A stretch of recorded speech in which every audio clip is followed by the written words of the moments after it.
Do you ever feel like you're constantly battling your own brain? Maybe you thrive on novelty but desperately need structure.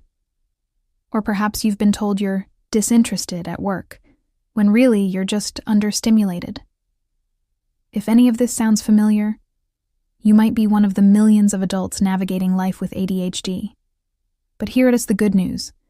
Understanding ADHD is the first step towards not just managing it, but truly thriving. So, let's explore what adult ADHD really is, how it shows up in our lives, and how you can redefine success on your own terms. So, what exactly is adult ADHD? It stands for Attention Deficit Hyperactivity Disorder, and when it persists into adulthood, it can look very different from person to person. For some, it's a constant struggle to concentrate. For others, it's something called executive dysfunction, which makes planning, organizing, and just getting things done feel like climbing a mountain. You might experience hyperactivity, feeling like you have a motor that won't switch off, or its opposite, underactivity, where you feel sluggish and unmotivated. Other common challenges include impulsive behaviors, mood swings, and a constant battle with low self-esteem. You might also be familiar with hyperfocus, where you get so absorbed in something you love that you lose all track of time. But on the flip side, disorganization can make daily life feel chaotic. What's truly staggering is how many people live with these challenges without even knowing why. In the UK, it's estimated that only 1 in 9 people with ADHD actually have a diagnosis. Think about that. Millions of people have gone through their formative years without the support or understanding they desperately needed.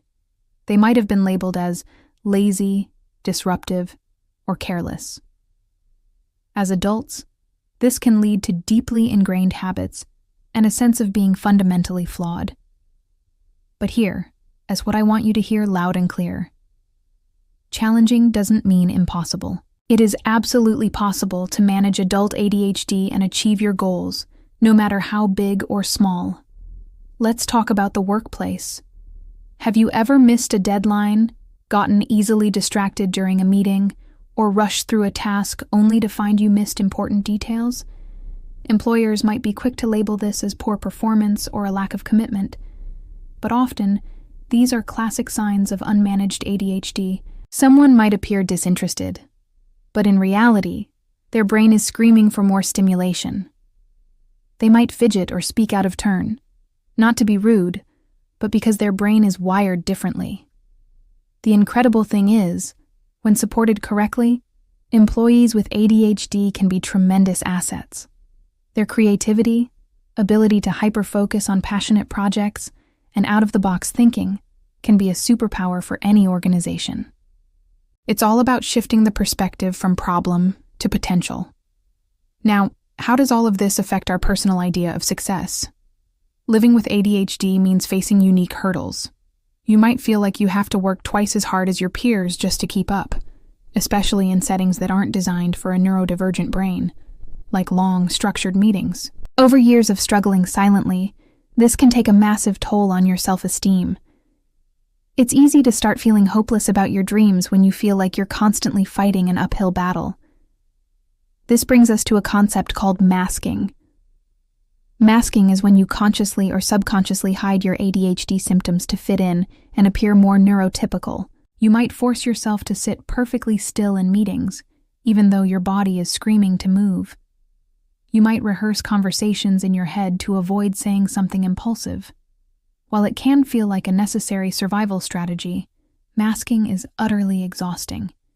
It can lead to severe burnout, anxiety, and can even prevent you from getting a diagnosis because you appear so high-functioning. This constant effort can leave you drained, making it incredibly difficult to find the energy to pursue your own goals.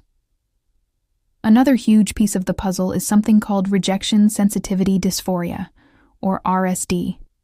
This is an extreme emotional sensitivity to perceived criticism or rejection. For people with ADHD who have spent a lifetime receiving negative feedback on school reports, from bosses, even from loved ones, this can be debilitating. A simple comment that someone else might brush off can feel like a deep personal wound. Over time, this constant barrage of perceived failure can manifest as deep-seated feelings of shame and inadequacy. You start to internalize the belief that you are not good enough. This internalized shame is often compounded by a perceived lack of achievements.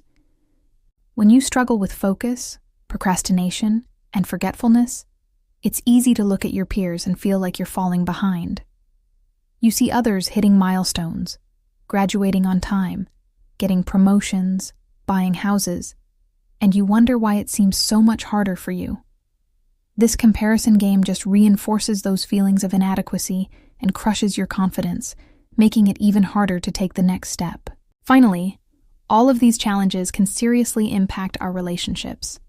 If you're constantly perceived as unreliable or flaky because of forgetfulness or poor time management, it can strain both professional and personal connections. This can hinder your career progression and make it difficult to build the healthy, supportive social network that everyone needs. It creates a painful cycle where the symptoms of ADHD create social challenges, which in turn worsen the emotional struggles that come with the condition. But please, don't let this paint a bleak picture. Recognizing these patterns is the most powerful thing you can do. It's not about dwelling on the difficulties. It's about understanding them so you can start building strategies that work for your brain. It's about learning to be kinder to yourself, celebrating small wins, and finding a community that gets it. Your journey with ADHD is unique, and so is your path to success. The first step is acknowledging the challenges, and the next is realizing you have the power to overcome them. If anything in this video resonated with you, please know you are not alone. There is a whole community of people who understand what you're going through. Seeking a diagnosis or reaching out to a mental health professional can be a life-changing step. Thank you so much for watching and for taking this time for yourself. If you found this helpful, please give it a like, and don't forget to subscribe for more content on navigating life and finding your own version of success. See you in the next one.